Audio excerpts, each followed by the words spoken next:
Olá, bom dia, boa tarde, boa noite. Meu nome é Dionei e hoje estou aqui para mais um vídeo da nossa série de vídeos sobre direitos do consumidor.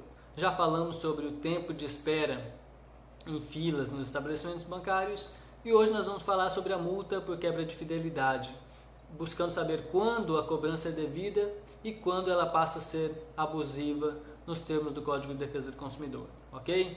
Então, se tiverem dúvidas, depois é só deixar ao final do vídeo, deixar nos comentários as dúvidas, que nós vamos trabalhando esse tema para que possamos chegar a um entendimento.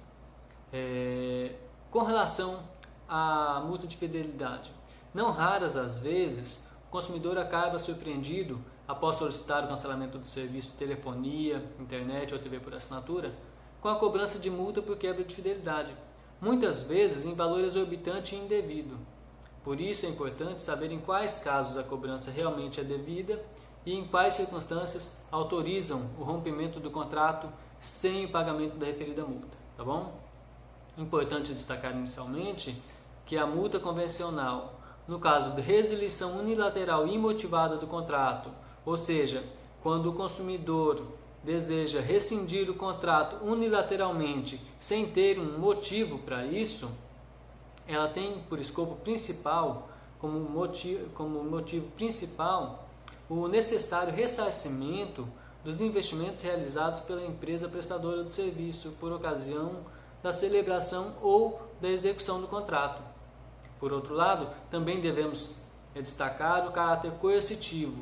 Ela objetiva obrigar o contratante a cumprir o prazo estipulado no contrato e, consequentemente, viabilizar o retorno financeiro calculado com o pagamento das mensalidades. Isso tudo visando minimizar os prejuízos da empresa com a rescisão unilateral do contrato. Por essa razão, a cláusula de fidelização ela é legítima em contratos de TV, por assinatura, internet, banda larga, telefonia. Em geral, ela está presente nos contratos de prestação de serviço continuado, aqueles que você utiliza mensalmente. Então, nós precisamos saber que não basta que tenha a cláusula prevendo essa fidelidade. É necessário que haja algum benefício para o consumidor, como, por exemplo, desconto ou abatimento no valor das primeiras parcelas, quando existem aparelhos em comodato que não lhe seja cobrado nenhum valor. Então, para que haja a multa de fidelidade, é necessário que o consumidor tenha algum benefício, ok? Esse é o primeiro ponto. Se há uma multa de fidelidade e o consumidor não teve qualquer benefício naquele contrato, a multa já não é devida. Esse é um dos pontos que nós trataremos hoje. Apesar disso, como mencionado anteriormente, o consumidor deve ficar atento porque nem sempre a multa por quebra de fidelidade poderá ser cobrada pela empresa prestadora do serviço, pois várias decisões saem diariamente no sentido de que é inexigível a cobrança de multa por quebra de fidelidade quando o serviço de telefonia apresentar defeito ou quando a empresa não comprovar ter dado ao consumidor informação clara e adequada sobre a cláusula que estabelece a multa.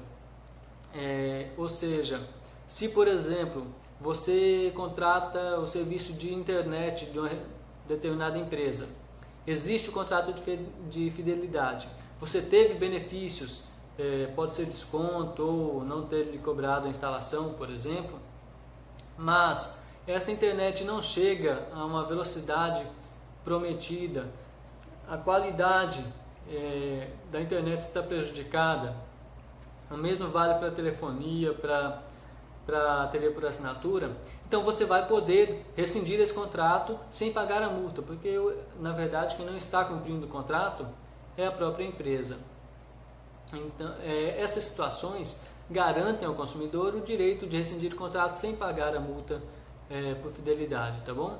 O mesmo acontece quando você assina o contrato sem que tenha ciência plena de que existe essa cláusula prevendo a fidelidade. Se não houver informação clara e precisa sobre essa fidelidade, ela também vai ser indevida. Não vai ser possível a cobrança dela posteriormente pela empresa. Deste modo, nós podemos dizer então que, comprovada a falha na prestação de serviço por meio do protocolo de atendimento, ou que o consumidor demonstre que tentou resolver a situação e não conseguiu, se justifica a rescisão do contrato sem pagamento da multa de fidelidade.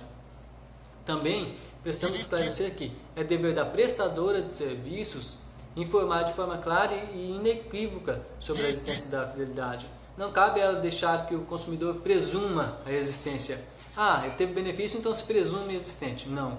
O Código de Defesa do Consumidor impõe ao fornecedor, nos contratos de adesão, o dever de redigir cláusulas restritivas de direito de forma destacada. Você tem que ter, não tem que se falar aqui em letras miúdas. O fornecedor tem o dever de deixar destacado essas cláusulas que lhe restringem o direito. Neste caso, ela te impossibilita de rescindir o contrato antecipadamente sem a multa. Então, essa informação tem que estar clara, destacada, de modo que você tenha plena consciência da sua existência. Outro fator, o consumidor deve ficar atento ao prazo de permanência estipulado no contrato. Existe a resolução número 632 de 2014 da Anatel, que estabelece que o prazo máximo de fidelização é de 12 meses, sendo considerado desproporcional e abusivo qualquer contrato que estabeleça tempo de permanência superior ao previsto nessa resolução, eis que acarreta onerosidade excessiva ao consumidor. Com isso, decorrido o prazo de 12 meses, a empresa não pode mais cobrar essa multa por fidelidade, uma vez que o prazo já foi cumprido pelo consumidor, e qualquer cláusula que preveja tempo superior a 12 meses é abusiva, segundo o Código de Defesa do Consumidor. Por fim, cabe destacar ainda que a multa deve ser proporcional ao tempo faltante para o término da fidelização. Não é razoável cobrar o mesmo valor do consumidor que descumpriu o contrato lá no início e para aquele que já está no final do seu contrato.